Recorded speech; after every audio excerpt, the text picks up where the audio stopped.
a informação que eu tenho aqui não é bacana, não. É uma informação muito preocupante.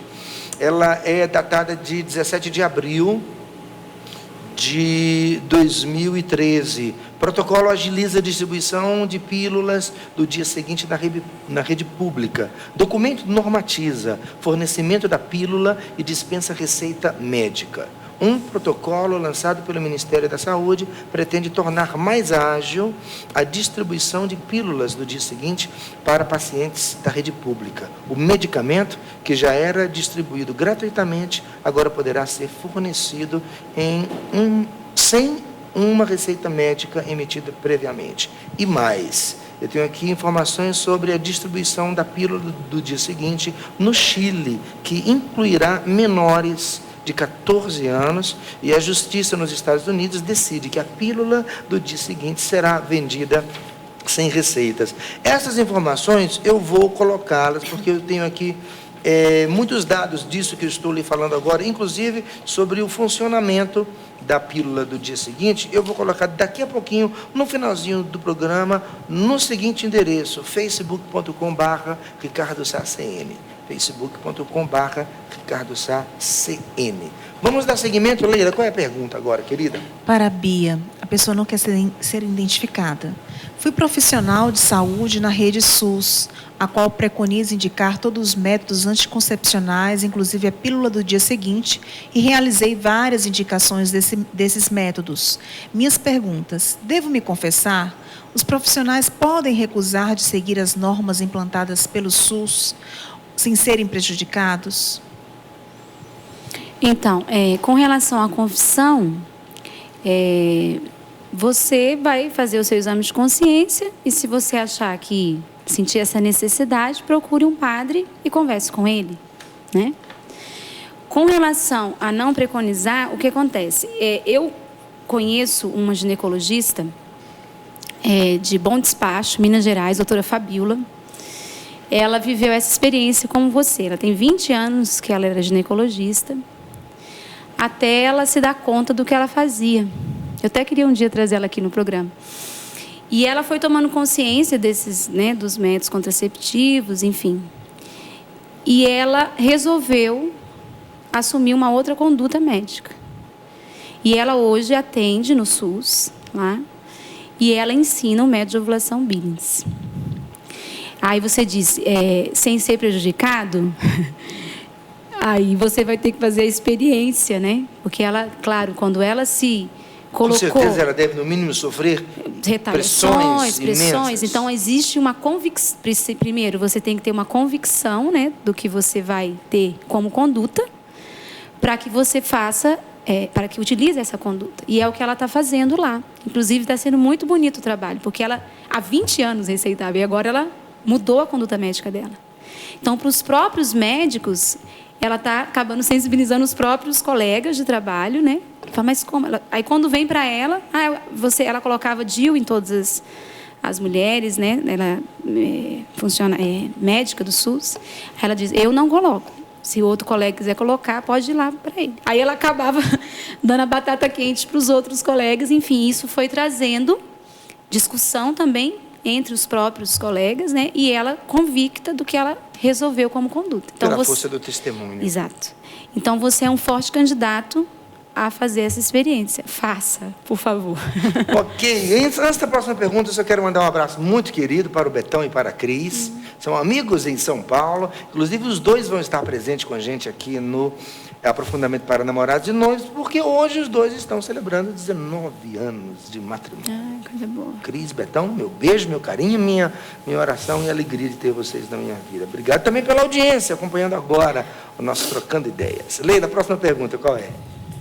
É para a doutora. Por favor. A pessoa não quer ser identificada. Ela diz o seguinte: eu posso engravidar com esse método de evolução, sendo que fez uma cirurgia e não tenho as trompas, e não tenho menstruação normal, e nunca sei quando a minha menstruação vem. Posso usar o método? Na verdade, ela não tem as duas trompas? Eu não tenho as trompas. Ela não diz as duas, né? Mas ela colocou no plural aqui. Minha querida, na verdade, a trompa é muito necessária para que o seu óvulo venha a até o seu útero para que ele seja fertilizado. Sem a trompa, é muito difícil que ele saia do seu ovário e faça esse percurso até o útero.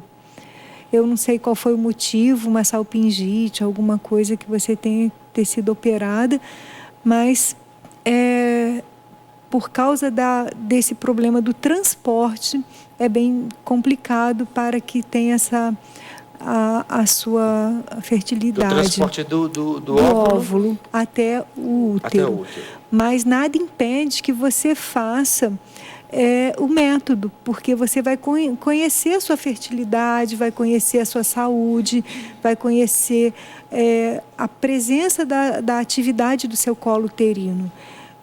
Nada te impede de conhecer a sua fertilidade. Agora, a sua ovulação e a sua fertilidade nesse momento fica mais prejudicada, realmente. Obrigado. Próxima pergunta, por favor.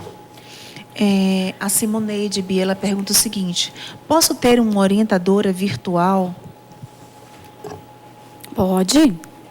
Que seria através do Skype. Do Skype. Hoje, o Skype tem ajudado bastante, porque por causa das distâncias, né? E não tem um instrutor perto, né, da sua casa, nós fazemos atendimentos por Skype, são muito frutuosos, porque o Skype você escuta e vê, né? Então, é bem próximo e é possível sim. Possível sim. Que ótimo. Algumas pessoas Próxima pergunta? Para Bia. Dobradinha, Bia. Só por causa da sua última resposta, uma das suas últimas respostas, a pessoa perguntou o seguinte, a Larissa, que o método Billings deve ser usado apenas quando o casal deseja engravidar? Nos demais períodos deve-se optar pela abstinência? Ela entendeu isso. Ela queria que você explicasse. Seria isso? Como é que é? Entendeu? Ela entendeu que o método Billings deve ser usado apenas quando o casal deseja engravidar. Nos demais períodos deve-se optar pela abstinência. Seria isso? Não. O método de ovulação, vou repetir. O método de ovulação Billings é um método natural em que o casal lança mão desse método se eles, em comum acordo, o esposo e a esposa, veem que eles têm motivos graves para espaçar ou não uma gravidez. O que seriam esses motivos graves? Então, exemplos? Eu não vou dar exemplos desses motivos graves, porque o que pode ser um motivo grave para mim, pode não ser um motivo grave para você. Mas eu vou tentar te ajudar. Condições psicológicas, emocionais, condições... Problemas de ordem física, né, como eu dei algum exemplo, se eu engravidar, a mulher pode morrer, ela tem, né, o médico diz, olha, se uma outra gravidez, você, né, pode virar óbito, entendeu? Condições físicas, psicológicas, emocionais, espirituais. E aí, eu costumo dizer que a paternidade, maternidade responsável é um jogo de xadrez. Porque é algo da consciência. Porque o casal fica num jogo de xadrez. Ele tem, de um lado, a generosidade, ou seja, de estar aberto à vida em cada ato conjugal, que é o que a igreja ensina, todo ato conjugal aberto à vida. E do outro lado, ele tem algo que todos nós temos, que é o egoísmo. E ele fica aqui nesse meio. Então, ele tem que ver se esse motivo grave pende, ora para a generosidade, ora para o egoísmo. Entendeu? E aí ele vai ter que... E por isso que é um método de conversão, assim. Se a gente for para o espiritual, ele vai nos convertendo a cada dia. Porque aí esse motivo grave, eu estou tendo esse motivo, mas qual é a causa desse motivo? O porquê desse motivo grave? São os nossos egoísmos, né? O nosso individualismo. Ai, não, é a nossa responsabilidade. Eu imagino que a presença de uma instrutora, de um instrutor nesse momento, é muito importante para ajudar o casal a fazer esse discernimento, porque, de fato, é um discernimento, ele é difícil de ser feito. Difícil, e que tem que ser feito com muito carinho e muito cuidado, né? Para não ter um peso nas costas das pessoas, né? Desnecessário. Porque se você tem um motivo grave, e no documento diz isso até, você pode espaçar o nascimento por algum tempo ou por tempo indeterminado. Acabou paz no seu coração. Entende? Só que é um jogo de xadrez. Não é fácil. Não é fácil para o casal. Por isso que a formação dos noivos, dos namorados, a preparação para o sacramento do matrimônio é muito importante. Porque se não houver essa preparação, como que, entendeu?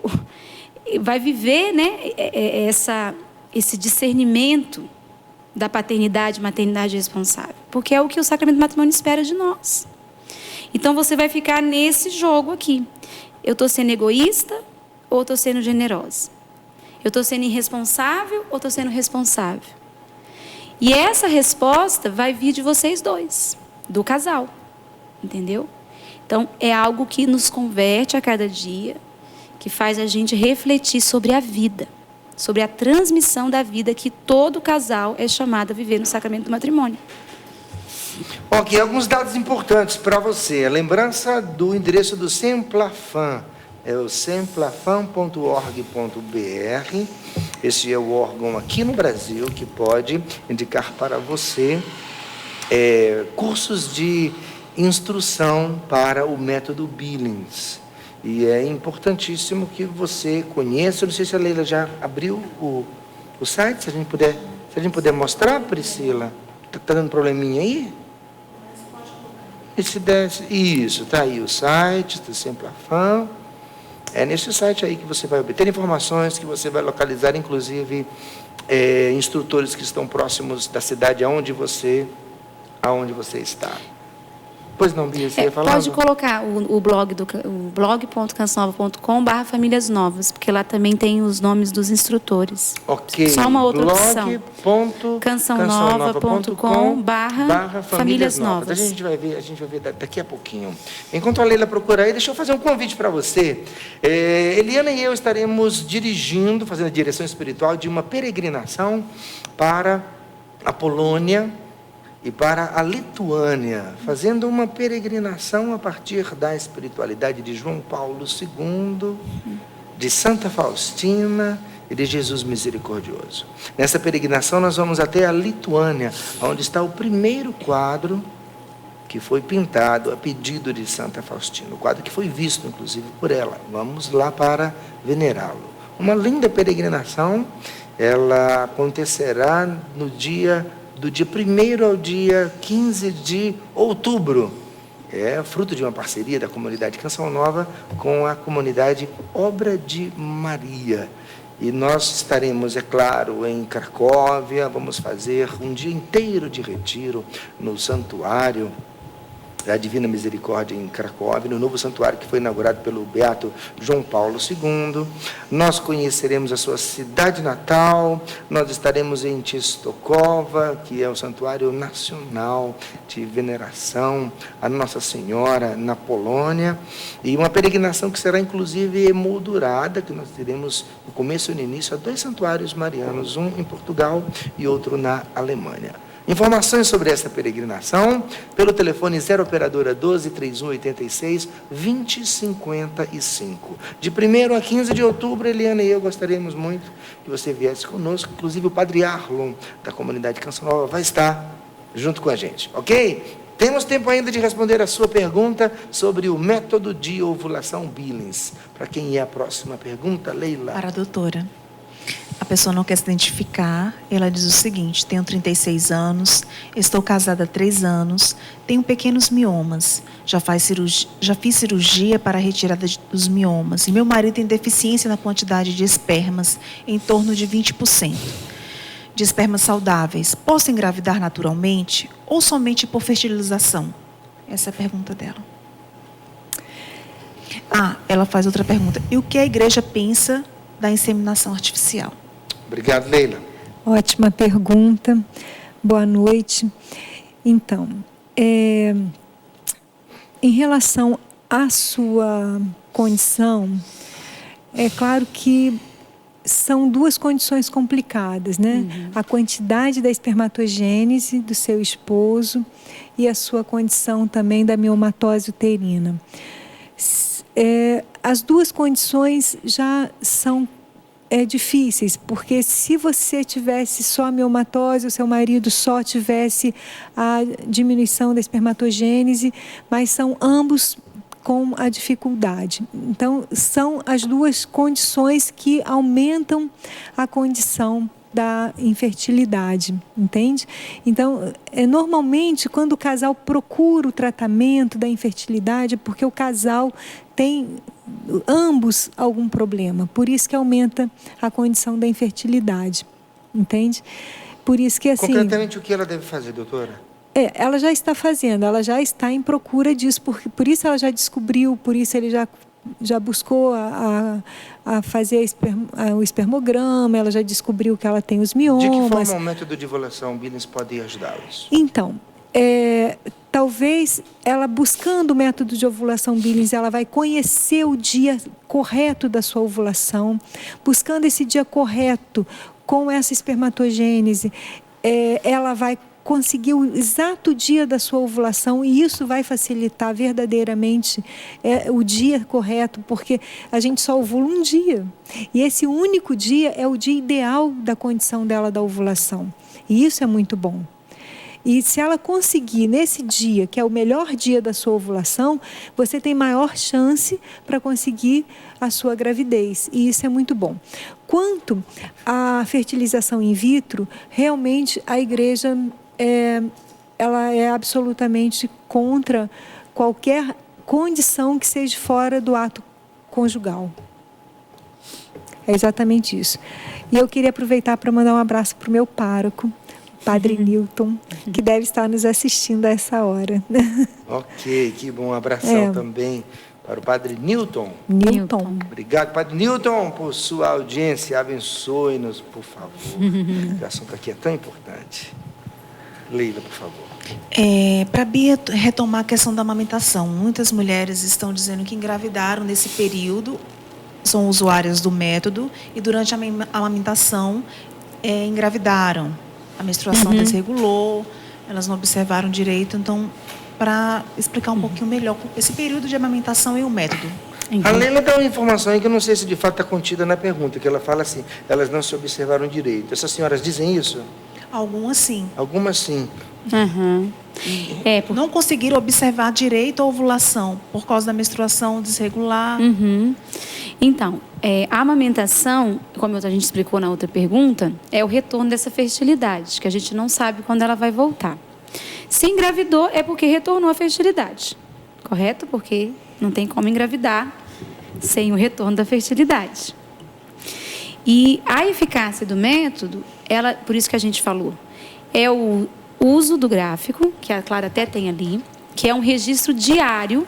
Isso é de uma usuária nossa. No caso da amamentação, o protocolo da UOMB diz assim, você que está amamentando deve ser acompanhado pelo instrutor de 15 em 15 dias.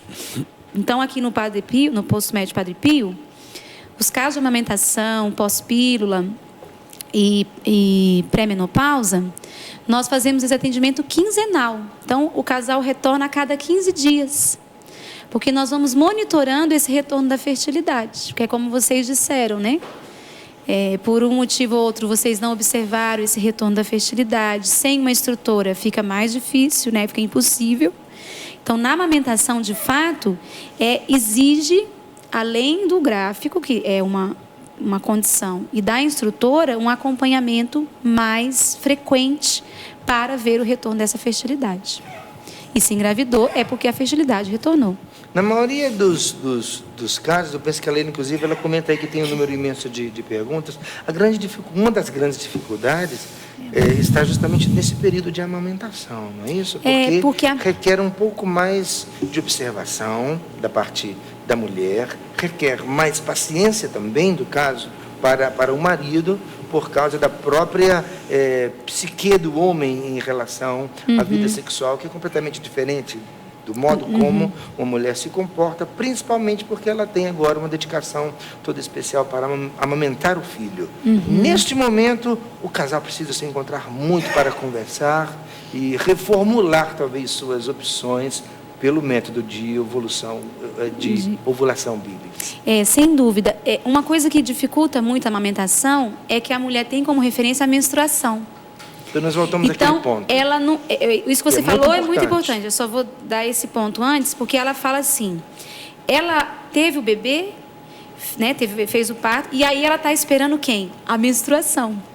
Só que essa menstruação, nós não sabemos quando ela vai retornar, porque antes ela vai ovular. Vocês entendem isso que eu quero dizer? Ela ovula Claro. antes que menstrua. Então ela não. Então ela como tem a que mulher, mudar de foco. O foco não é mais a menstruação. Você não está esperando isso. Você não tem que esperar a menstruação durante a amamentação. Você tem que esperar quem? A ovulação. Então a mulher ela fica mesmo um pouco insegura, fala assim, meu Deus, que hora que vai voltar, né? E como ela não tem esse foco na ovulação, ela fica um pouco sem esse parâmetro. E na relação conjugal, de fato, na amamentação é muito exigente mesmo. Seria o caso de, nesse tempo da amamentação, a mulher procurar um acompanhamento um pouco mais próximo da parte da instrução? É quinzenal. Mas é quinzenal. Ela tem que vir 15 em 15 dias para ser atendida. O quinzenal... Eu digo se ela precisar de mais ajuda. De semanal. É isso que eu estou querendo dizer. Isso, tem casos que é semanal, porque como tem essa parte do ato conjugal, porque se eles estão espaçando, então tem as regras, né, para espaçar. E aí a gente fala assim, ó, daqui uma semana eu te atendo de novo. Por quê? Para ela ter segurança naquilo ali que ela está anotando no gráfico e o casal viver com serenidade o ato conjugal, no caso, né, do homem e da mulher, e claro, na amamentação, há toda essa dedicação da mulher à criança, que é perigosa às vezes, né, porque aí deixa o marido de escanteio, né, dá tanto de escanteio que daqui a pouco você não sabe onde ele está, né? Então, a gente, como esposa, a gente tem que ter uma administração enorme nesse tempo, né? Porque a gente é mãe e a maternidade traz em si todo um potencial de cuidado, de dedicação, de horas sem dormir, né? De cansaço físico. Mas a gente não pode esquecer que nós somos esposa, né? Antes dessa maternidade. Então, e o marido, o Marquinhos costuma dizer assim, na amamentação, o marido, ele é o recarregador da bateria. Porque isso significa concretamente o quê? O celular descarrega, não tem que carregar? Falei certo, né, gente? Carregador de celular, melhor, mais moderno, isso, né? Eu acho melhor mesmo. Então, o celular descarregou, entendeu? Então, é a mulher amamentando, ela descarregou todas as energias que ela tem. Okay. Amamentando, né? Porque é uma maratona e não dorme e tal. E o marido é o carregador. Isso, dessa bateria, entendeu? Ele tem que dar uma força. Aquele apoio, abraço, meu amor, eu te presença. amo. Mesmo que não tenha um ato conjugal aquele dia, né? Que você estava querendo tanto. Mas vai recarregando a bateria, que isso vai dando um feedback positivo da mulher, né? O que a mulher precisa observar durante esse tempo? Nós falamos desde o início do programa sobre essa observação. É muito simples. Ela vai escrever o que... Ela vai escrever o que sinto e o que vejo. Então, quando eu atendo as mulheres, eu falo, bom, o que vejo, já que você não é cega, não vai ser tão difícil, né? De eu duvidar do que você escreve. Eu brinco com elas, né? Porque o que vejo onde? Na calcinha, no papel higiênico. Porque a mulher, ela vê com os seus olhos, né? Mas existem, inclusive, usuárias cegas que fazem o método de ovulação Billings. Eu fui a um congresso no Chile e tinha uma usuária da Argentina, que ela é usuária e instrutora para cegas. Só mas, por enfim, conta do nosso tempo. O que a parênteses. mulher vê o que na sinto e o que vejo na calcinha. E no papel higiênico. Isso. Ela vê o muco cervical, que cientificamente é o muco PLG, entre outros. Mas no popular, ela vê pasta de dente amassada branca, meleca de nariz, clara de ovo, mingau de maisena, e assim, os nomes que você quiser, ela diz. Não importa o que ela diz, desde que são 2 palavras. Ela escreve lá. Que para o instrutor isso é riqueza. Para quem é instrutor. Para ela, está escrevendo aquilo ali. Tem que acabar? O que sinto sufoco. Sim. é a sensação vulvar, na vulva. Importante dizer que o órgão externo feminino se chama? Vulva. Muito bem. Então, ali ela escreve a sensação na vulva. Então, qualquer mulher... Eu brinco também que uma mulher que não sabe o que sente na vulva não sabe mais nada no mundo, né? Porque é algo bem dentro dela, né? Então, ela vai acordar, viver as suas atividades normais e à noite ela vai anotar. Não sinto nada, não senti nada. Às vezes ela tem uma sensação de molhada, a vulva fica molhada. Molhada como você molharia essa camisa. Aí as mulheres, inclusive, falam, mas eu não sei se eu estou molhada ou se eu estou escorregadia. Aí eu falo, minha filha, você faz bolo, não faz? Sabe quando você pega a manteiga e passa para fazer untar a forma? Isso é escorregadio. Ok? Ok. Ótimo. Então, quando você lava a roupa e molha a blusa na água, o que a blusa isso tem a ver com ovulação? Mas aí não dá para explicar aqui no programa. A Você ovulação, tem 30 segundos. o ciclo menstrual, ele tem 2 padrões, padrões de fertilidade e infertilidade. O conceito do padrão de infertilidade é um padrão que não muda, ou seja, a mulher fica igual todos os dias, seca, seca, seca, seca, úmida, úmida, úmida, molhada, molhada, molhada. O padrão de fertilidade, que indica a ovulação, é um padrão de mudança progressiva. Então, ela vai subindo. Mulher é tudo lindo, né? Até nisso ela é linda. Ela vai lentamente. É lindo, gente, porque isso mostra a nossa psicologia feminina. Então, a mulher lentamente ela vai mostrando os sinais que ela está ovulando no gráfico. É o com as aumento da sensações que ela progesterona e do escreve. estrogênio. Cientificamente, aumenta o Aumenta a estrógeno, aí, progesterona. muco GPLS, que o instrutor, diante daquele gráfico, Indica o momento do ápice, que é Isso. aí nós chegamos também. do sintoma Que ápice, que é uma na outra. verdade, Ok. o Osana Brasil. Que é o o quê? Osana Brasil da mulher. O sintoma O ápice que é o tem a ver Osana. Osana Brasil, gente? É o sintoma Osana, é o ápice. sintoma ápice da mulher. Tá bom. E não é a menstruação. É a ovulação. Perfeito. É o seguinte, nós chegamos ao final do nosso programa. Obrigado por sua presença. Você já entendeu que esse bate-papo aqui, ele não termina aqui, não era o objetivo do programa fazer uma conversa conclusiva. Ela precisa, mais uma vez, continuar em casa. Converse, instrua-se, procure. E é claro que vocês retornam aqui no programa para que a gente tenha em outra oportunidade a possibilidade de conversarmos mais sobre este tema que ele será sempre atual, o método de ovulação Billings. Um grande abraço, obrigado, Bia. Eu posso falar? Obrigado, não dá tempo. Só uma Obrigado, coisinha. doutora Clara, muitíssimo obrigado. Deus abençoe você. Até o nosso próximo Trocando Ideias.